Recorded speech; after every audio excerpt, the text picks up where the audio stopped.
He walked into the most expensive hotel kitchen in the state, with flour on his shirt and a 7-year-old girl holding his hand, and not a single person in that building understood what they were actually looking at. That was the thing about Nate Briley. He didn't look like someone who mattered. He looked exactly like what he'd chosen to become, a short-order cook running a lunch counter in a town, small enough that the same 12 people sat at the same stools every morning. He looked like a man who had buried his wife, and buried most of his ambition along with her. What happened next inside that gleaming hotel kitchen would set off something that none of them saw coming, and none of them would have believed if you'd told them beforehand. The morning started the way most of Nate's mornings did, badly, quietly, and without enough coffee. He woke at 5:52 because Hazel had crawled into his bed again sometime around 3 in the morning and was now sleeping sideways across his legs, with her arm thrown over her face in the theatrical way of a child who had no interest in being disturbed. He lay there for a few minutes, staring at the water stain on the bedroom ceiling. The one shaped vaguely like Florida, the one he'd been meaning to fix since February, and listened to his daughter breathe. 7 years old, and she slept like a person with no outstanding debts. Completely unworried. That specific sound, slow and deep and utterly unguarded, was the best thing in Nate Briley's life. It was the only thing in it that still felt uncomplicated. He slid out from under the blanket without waking her, padded to the kitchen in his socks, and started the percolator. It was an old thing, a diner-style model that his wife Claire had bought at an estate sale 8 years ago, and that he'd repaired twice and refused to replace. It made better coffee than anything with a touchscreen. He stood at the back window with his mug and looked at the yard. The rosebush Claire had planted along the fence was overdue for pruning. There was a cardboard box of baking supplies on the back steps that Hazel had dragged out 3 weeks ago with some idea about making a clay oven and had never returned inside. The yard looked like the yard of a man who was keeping everything together by a very slim margin, which was more or less accurate. Nate Briley was 38 years old. He was 5'10", with the lean build of someone who worked on his feet all day and forgot to eat at regular intervals, dark hair that needed cutting, and hands that smelled permanently of garlic and dish soap no matter how well he washed them. He had a face that people described as tired, usually, or sometimes kind. There was a burned scar on his right forearm from a grease fire when he was 26. He didn't think about it anymore. He ran a lunch counter called Briley's on the main street of Clover Ridge, population 4,000, in the kind of town that had one hardware store and 2 churches, and where the high school football games were still the primary social event of the autumn. The counter had 8 stools, 4 booths, a kitchen the size of a generous closet, and a handwritten menu that hadn't changed in 4 years because the regulars had strong opinions about change. He had one employee, a retired postal worker named Glenn, who ran the register and refilled coffee and occasionally offered unsolicited opinions on Nate's life decisions. The lunch counter did honest work. It didn't do glamorous work. Soup, sandwiches, the daily special, a slice of pie if you got there before 2. He charged fair prices, and he didn't cut corners, and the same people came back every day. That was the whole business. Nobody who ate at Briley's knew. Nate had gone to considerable lengths to make sure they didn't know that the man putting together their turkey club with deliberate care had, until 5 years ago, been one of the more recognized names in culinary development in the country. His name had appeared in Food and Wine twice before he was 32. He'd been the executive chef and culinary director at Harmon Group, one of the largest boutique hotel chains in the Southeast, developing menus across 11 properties and training the kitchen leadership at each one. He'd held a position that most people in his field spent a decade working toward, and he'd been good at it. Not good in the way of someone performing competence for an audience, but genuinely, structurally good in a way that made kitchens function better, and food taste like it meant something. He'd left it all when Claire died. Not immediately, not in the first wave of grief when he couldn't have made a decision about anything more complicated than what to feed Hazel for dinner. But after the fog began to lift, the particular slow lifting of fog after loss, which takes longer than anyone tells you and doesn't lift evenly, he'd sat down one day and looked honestly at what his life was built around, and he'd made a choice. Hazel needed a parent who was present, not a parent who was on the phone at 9 p.m.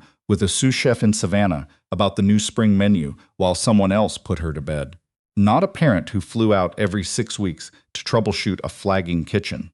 He needed to be somewhere with her, somewhere real, somewhere he could be the one who made her eggs in the morning and knew when she was lying about finishing her homework and was there for the ordinary, uncelebrated texture of her days. He'd sold the condo in Atlanta. He'd moved back to Clover Ridge, where his mother still lived, where he'd grown up, where nobody had seen his name in a magazine. He'd opened the lunch counter because cooking was the only thing he knew how to do, and because he needed something to do with his hands while he figured out how to keep living. That had been 4 years ago. He was still figuring. The day he walked into the Alderton Grand Hotel had started with a broken refrigeration unit. He'd gotten the call at 7:15 in the morning from his supplier. The produce delivery would be delayed. That meant he needed to source the day's vegetables from the grocery store on Clement Street, which meant going before it got busy, which meant bringing Hazel. Because his mother was at a doctor's appointment, and Glenn didn't arrive until 8:30. Hazel was in the truck with her backpack and a notebook she carried everywhere. She drew constantly. Not things you'd expect a 7-year-old to draw. Not horses or houses. She drew food, plated food, specifically. Cross-sections of layered dishes she'd watched her father put together, rendered in the earnest, slightly imprecise lines of a child who was paying very close attention to something that mattered. There was a drawing on the refrigerator that Nate thought about sometimes. Her interpretation of a beef bourguignon he'd made on a slow Sunday, all looping lines in enthusiastic circles, with a small stick figure labeled DAD leaning over the pot. The Alderton Grand was between the grocery store and the counter. He'd driven past it 100 times. It was the only full-service hotel in a 30-mile radius, which it wore with the particular confidence of a thing that had no competition. The building was sandstone and glass, the entrance lined with planters that were changed seasonally, the lobby visible through the front doors as a sweep of marble and indirect lighting. It catered to the kind of people who came to Clover Ridge for the golf resort on the lake, or for the private events business that the surrounding countryside had quietly become known for. He wouldn't have stopped at all except that he saw the sign in the lobby window as he slowed at the light. A handwritten card, small, slightly desperate-looking in its handwriting. Kitchen staff needed. Immediate. He pulled over. He didn't entirely know why. He told himself it was professional curiosity. He told himself it wasn't. He went in because Hazel had already spotted a display of chocolates near the entrance and said, very seriously, that she thought they should investigate. The lobby was cool and faintly scented with something floral and expensive. The marble floors caught the light from the chandeliers. A young man at the front desk looked up, assessed Nate's jeans and work jacket, and made a small decision behind his eyes that Nate caught immediately and recognized from experience. The restaurant's closed to walk-ins before 11, he said, in the tone of someone being technically accurate while being unmistakably dismissive. I'm not here about breakfast, Nate said. I saw the kitchen staff sign. Another assessment. Longer this time. You'd need to speak to the food and beverage director, the young man said, in the way that meant he considered this unlikely to go anywhere worthwhile. Nate said that was fine and waited. The food and beverage director was a man named Clifton Steele, mid-50s, the compressed and perpetually irritated quality of someone managing a situation they felt was beneath their previous life station. He arrived in the lobby with a clipboard and a look that moved over Nate with the efficiency of someone used to making quick dismissals. You have kitchen experience? Steele said. He hadn't introduced himself. He was looking at Hazel's notebook. Yes, Nate said. What kind? Line experience, management, some development work. Steele glanced at him again. Where? Nate named his last employer. There was a pause. Then Steele said, and his voice had shifted quality. Harmon Group? You worked there? I was culinary director, Nate said. Some years ago. The pause this time was different, recalibrating. Steele straightened. I see. And you're looking for kitchen work in. He glanced around as if the town itself was a mild affront. In Clover Ridge. I live here, Nate said. My daughter goes to school here. Steele looked at Hazel. She was reading the menu board on the stand near the restaurant entrance with the focused attention of a building inspector. She's 7, Nate added. Hazel, he said. She looked up. Can I help you? She said to Steele, with the directness of a child who had absorbed her father's instinct for skipping unnecessary preamble. Something moved across Steele's expression. Not warmth. Something that had decided not to take her seriously, and wasn't sure how to proceed from there. "We're in the middle of a situation," Steele said to Nate. "I don't actually have time for an interview today." The way he said it communicated clearly that the situation was significant and that someone like Nate was not the solution to it. "What kind of situation?" Nate said. It wasn't quite a question. Steele looked at him for a moment. "I have a private event in 9 days. The Whitmore Gable Foundation dinner." He said the name the way people said names they expected you to recognize. Nate recognized it. Whitmore Gable was the nearest thing Clover Ridge had to a local legend. A man who'd built a timber company into a regional empire and then, late in his career, turned his money toward land conservation with an intentness that had gradually repositioned him from businessman to something closer to institution. He hosted an annual fun dinner at his estate every November. It was the kind of event that drew the kind of attendees and the kind of press that didn't usually come to this part of the country, and it was catered exclusively, for the past 3 years, by the Alderton Grand. "My executive chef left," Steele said, 2 weeks ago. His tone suggested this was a personal betrayal. "The woman I brought in to cover has the event partially planned, but she had a family emergency yesterday and she's gone." "I have 9 days," Nate said. "What's the menu status?" Steele blinked, as if the question had come from an unexpected direction. "First 2 courses are settled," Steele said. "The main is unresolved. Dessert is unresolved. The sourcing for the locally foraged elements is completely unresolved, which is the piece that Gable actually cares most about." He paused. "He lives on 600 acres.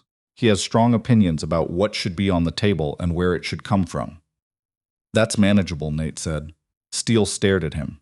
"I'm not looking for a full-time position," Nate said. "I have the lunch counter, but if you need someone to get this event off the ground and execute it cleanly, I can do that, on terms that work for my schedule." Steele appeared to be having several thoughts in rapid succession. "I don't know that I can have a consultation today. I need to make some calls. Verify your background." "That's fine," Nate said. "I'm at Briley's on Main if you want to come by. You can try the food." Steele looked at the lunch counter name on Nate's jacket and made the same small calculation that the front desk attendant had made. He managed to keep it off his face better, but not entirely. "I'll be in touch," he said. They left. In the truck, Hazel put her notebook on her knees and looked out the window for a block without speaking. "He didn't think you were good enough," she said finally. Nate kept driving. "He didn't know what good enough was," Nate said. Hazel considered this. "Do you think he'll call?" "I think he'll look up Harmon Group first," Nate said. "Then he'll call." Hazel went back to drawing. On the page in front of her, something was taking shape, a layered dish, seen from above, with the looping, careful lines of a child working from imagination, but grounded in close observation. They picked up the produce. They went to the counter. Glenn arrived at 8:30 with a newspaper and a commentary on the weather. The morning moved into its rhythm. The call came at 11:40. He thought about not taking it. The counter was busy, and there was soup on, and he had a personal policy about making decisions during lunch service, which was that he didn't, but he stepped out the back and answered it. "Mr. Briley," Steele said. He sounded different on the phone, less compressed, more careful. "I've spoken with some people. Your background is." He paused. "Not what I assumed. I'd like to have a real conversation if you're open to it." Nate said he was. After the service ended, he drove back to the Alderton Grand and spent 45 minutes in Steele's office going through the event specifications.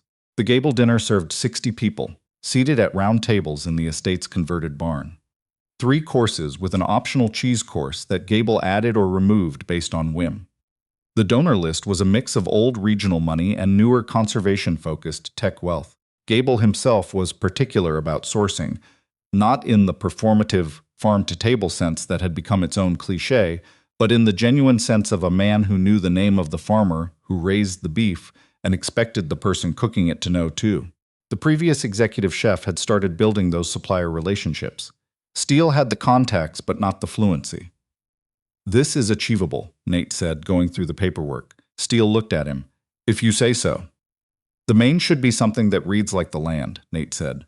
"Not fancy for fancy's sake. Gable's not going to be impressed by technique. He's going to want to taste where he lives." "How do you know what Gable wants?" Steele said. Not combatively, genuinely asking. Because men who spend 40 years building something and then spend the next 20 protecting it are almost more interested in the real thing than the performance of it, Nate said. He's not a difficult person to read if you're paying attention to what he actually values. Steele looked at him for a moment. The look was different from the lobby. The recalibration was complete now, and something else had replaced the earlier dismissal.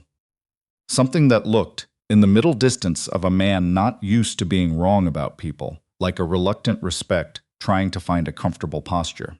"I'll need you here evenings this week," Steele said, "and full-time the last 3 days before the event."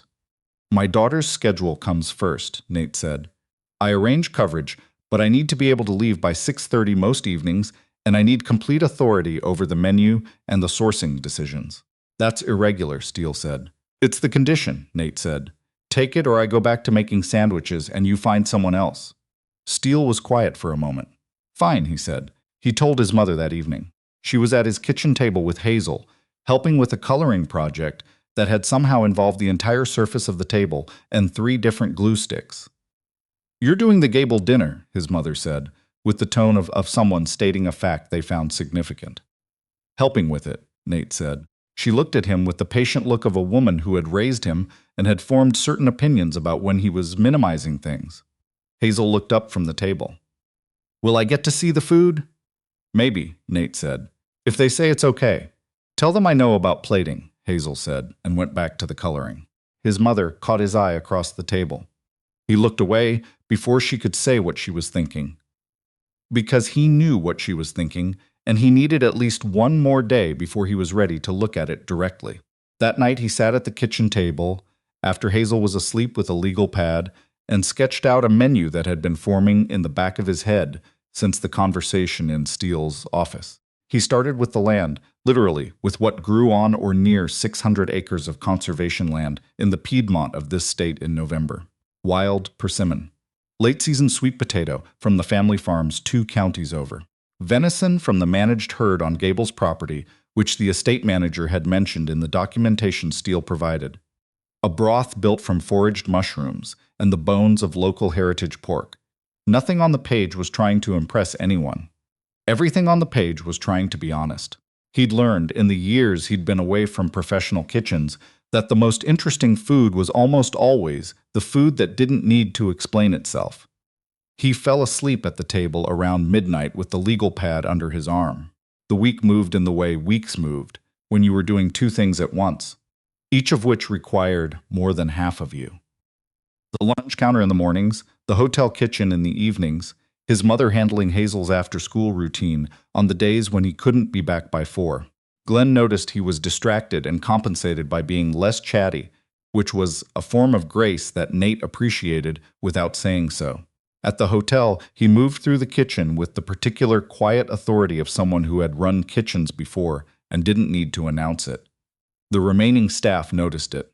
The sous chef, a 24-year-old from Greensboro named Tessa, who had been there 11 months and had been quietly keeping things together since the executive chef left, noticed it fastest. She'd been prepared to be territorial.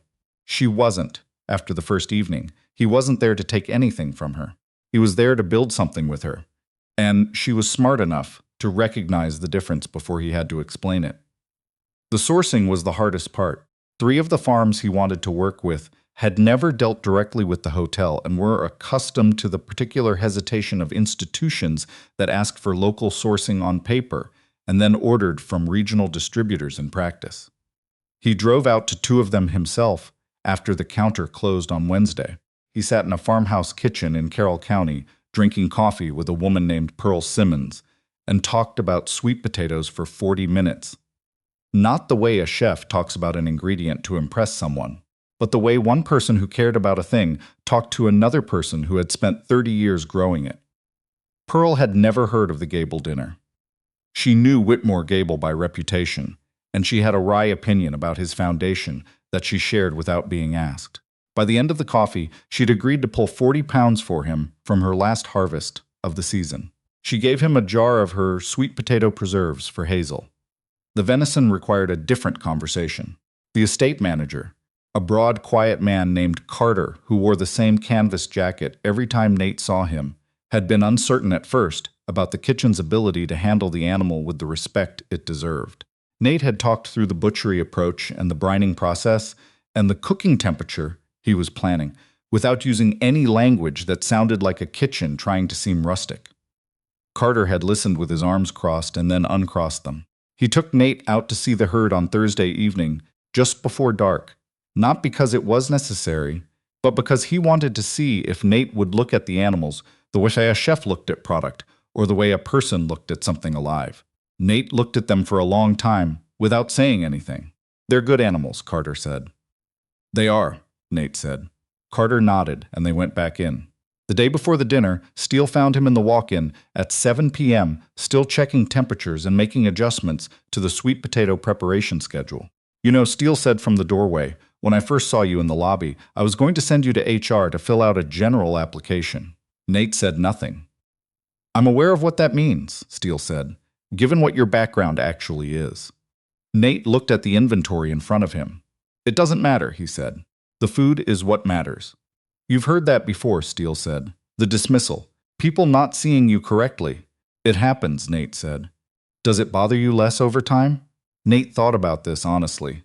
"Sometimes I'm more bothered by the fact that I'm not more bothered. Like I should react more and I don't." Steele was quiet for a moment. Then, "The food you've put together for tomorrow. I've been in this business for 22 years. He stopped. "What you've done with these suppliers in 6 days is something we haven't been able to do in 3 years of doing this event." "I just talked to them like they mattered," Nate said. The way Steele received that had the particular quality of a man applying it inward rather than outward, which was either self-awareness or the beginning of it. Nate didn't push it. He went home at 9. Hazel was asleep. He stood in the doorway of her room for a moment. The nightlight shaped like a crescent moon that she'd had since she was 2, the drawings she'd taped to the walls in irregular constellations, the jar of sweet potato preserves from Pearl Simmons sitting on the desk because Hazel had decided it was too beautiful to put in the kitchen. He thought about Claire, not the first-year version of thinking about her, the kind with weight attached that made breathing harder. The later version, the one that was more like memory than wound. She would have wanted to taste everything before service. She would have stood at the prep table and argued with him about the persimmon component, whether it needed more acid, whether the sweetness was right for November. She was always right about acid. He still added more than he used to, instinctively, the way you carried other people's right answers inside your own hands without realizing. The dinner was a Thursday. Nate was in the estate kitchen at 1 in the afternoon.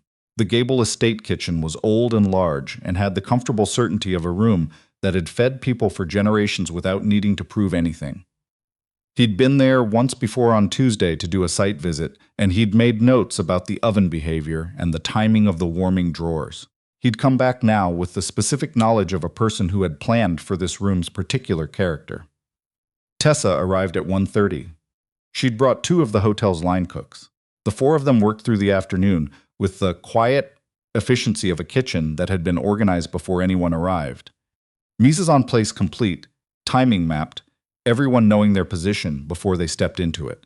Hazel arrived at 4 with Nate's mother because Nate had asked if Gable's people were amenable to a brief visit before service, and they had been. She walked into the estate kitchen the way she walked into Nate's kitchen at the counter. Like she was registering everything in order to understand it. She moved to the prep table without being invited and stood on her toes to look at the persimmon preparation in the hotel pan. "That's for the first course," she said. "Yes," Nate said. "You're roasting them low." "Slow roast pulls the sugar forward," he said. "Hot and fast gives you texture, but you lose the depth." Hazel nodded. She had her notebook open on the counter beside her. She was drawing something, the organized chaos of a prep kitchen rendered in the confident imprecision of a child who had found her specific subject matter. Nate's mother stood near the kitchen door with her coat on, watching her granddaughter with an expression she hadn't bothered to conceal. The soft, uncomplicated joy of a person watching someone they loved in the middle of their real element. Whitmore Gable came to the kitchen at 5. He was 72, shorter than Nate had imagined, with the weathered face of someone who spent genuine time outdoors and the particular stillness of a person who was accustomed to rooms going quiet when he entered them and had formed no opinion about it either way.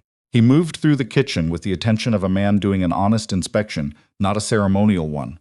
He stopped near the venison in preparation and looked at it for a moment. Then he looked at Nate. "Carter told me you went to see the herd," Gable said. "Thursday evening," Nate said. "Before dark. What did you think?" "I think they're well-kept animals on good land and that it shows in the way they move." Nate paused. "It'll show on the plate tonight." Gable looked at him with the clear, unhurried attention of someone for whom assessment was not a social performance. "Steele told me your background," Gable said. "The Harmon Group. Some years ago," Nate said. "And now a lunch counter in town.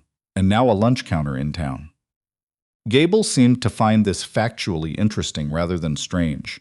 He looked at Hazel, who was sitting on a stool near the prep table with her notebook, drawing something with intense concentration. "That's your daughter." "That's Hazel," Nate said. Gable walked over to her. He was the kind of man who crouched to talk to children rather than bending. He crouched now and looked at her drawing. "What are you drawing?" he asked. "The kitchen," Hazel said, "but mostly the venison station because the color is interesting." Gable looked at the page. She'd captured the arrangement of the prep station with the particular accuracy of a child who looked at things longer than most people did. He straightened and came back to Nate. "I have some questions about the main," he said. They stood at the prep table for 20 minutes while Gable asked specific, knowledgeable questions about sourcing and preparation technique. He knew the names of Pearl Simmons's farm operation. He'd bought timber from Carter's family 30 years ago. He understood the agricultural calendar of his own county in the specific way of someone who paid attention to land as a living system and not an abstraction. Nate answered everything directly and without performance, the way he answered Hazel's questions, because the questions deserved straight answers and the person asking them would know the difference. "You talk about food like it's a place," Gable said at some point. "It usually is," Nate said. Gable studied him. "I've been doing this dinner for 14 years. He paused. "I've been waiting for someone who understood what I was actually trying to do with it." He returned to his guests. Nate went back to work. Service ran from 7 to 9:30. Nate moved between the kitchen and the pass, with the particular focus of a cook, in the middle of something working correctly, not fighting the plan, executing it. The sweet potato came out of the oven with the color he'd been watching for since 2 in the afternoon. The venison held its temperature through the final plate-up because Tessa had tracked it without needing to be asked. At 8:15, during a brief lull between courses, Tessa appeared beside him at the pass and said, quietly, "This is the best food I've cooked in 2 years." "You cooked it," Nate said. "I organized it." She made a face that said she knew the difference and was letting him have it anyway. She went back to her station. Gable found him after service, in the kitchen during breakdown. The guests had moved to a sitting room for dessert, and the kitchen was in the beginning stages of the organized disassembly that followed every dinner service, the particular exhale of a kitchen that had done what it was supposed to do. Gable was wearing a wax coat now, the kind you put on to walk the grounds. He had a glass in one hand, and he looked at the kitchen with the expression of a man taking a genuine inventory. 14 years, he said again.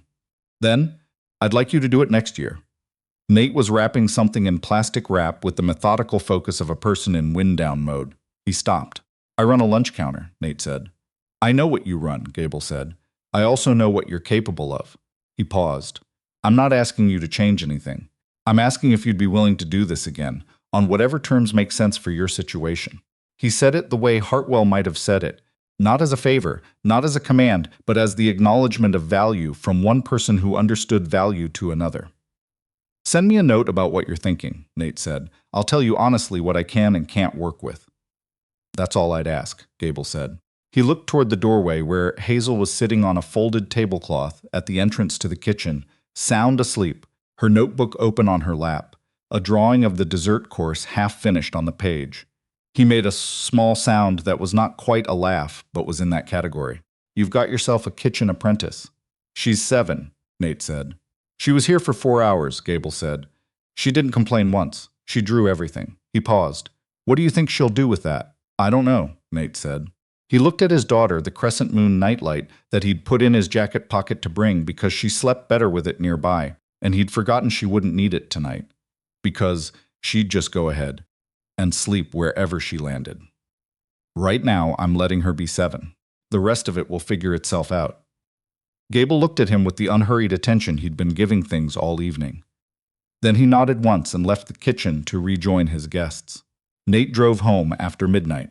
Hazel was in the back seat, in her coat, the notebook in her arms, one hand wrapped around the jar of Pearl Simmons's preserves that she'd carried in from the kitchen herself and refused to leave behind. He drove through the empty county roads and thought about what the week had been. The lobby on Monday morning, Steele's calibrated dismissal, the choice he'd made to name his background plainly and without apology. The farmers, Carter and the herd in the late daylight, Tessa at the pass, the kitchen in full service, all of it working. He thought about Claire, the way her right answers were still inside his hands, the way grief, when it finished being an emergency, settled into something you carried rather than something that carried you, which was different and better, and still sometimes heavy at unexpected moments on empty county roads after midnight. He thought about Hazel's drawing of the dessert course, half finished on her lap. The honest, particular lines of a child who looked at the world and saw composition in it, saw structure, saw something worth recording. He thought about the lunch counter, the 8 stools, Glenn with his newspaper and his opinions, the soup that would need to be started at 6 a.m., the ordinary, essential, daily work of feeding the same 12 people who came back because the food was honest, and the man making it didn't cut corners, and the place felt like somewhere real. None of what had happened this week changed that. None of it was supposed to. He wasn't interested in going back to what he'd walked away from. He was interested in being who he'd become, in this town, at this counter, in this particular life he'd built around a 7-year-old who fell asleep drawing food and slept with a jar of preserves in her arms like another child might sleep with a stuffed animal. He pulled into the driveway, turned off the engine, sat in the dark for a moment. Hazel opened one eye. "Home," she said. "Home," he said. She closed the eye again. The notebook slid sideways on her lap. She made no move to catch it. "The food was good tonight," she said from the edge of sleep. "It was," he said. "Carter's venison. Carter's venison." A pause. "You should do it again next year."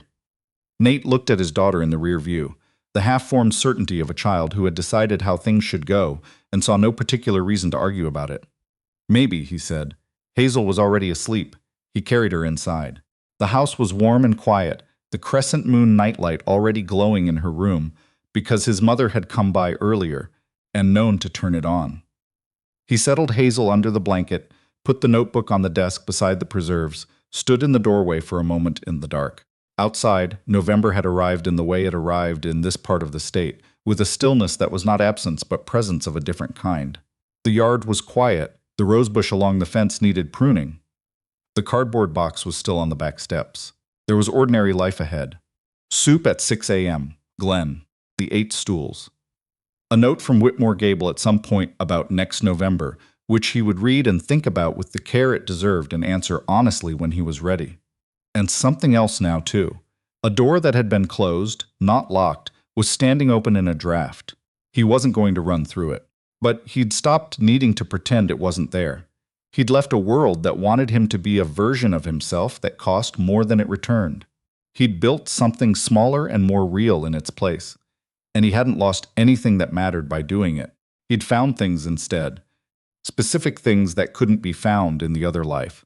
And they were the things he returned to every day, and that kept returning to him. Hazel would wake up in the morning with questions about the persimmon. She would want to know if the texture was right, or if he'd go differently next time. She'd have opinions about the acid. She was right about the acid already, actually.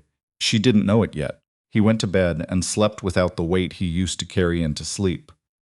In the house that had been Claire's and then Grief's, and was now his and Hazel's, and the crescent moon nightlight held its post down the hall, and the morning was coming with its ordinary work inside it, and he was, for the first time in a long time, genuinely ready for it.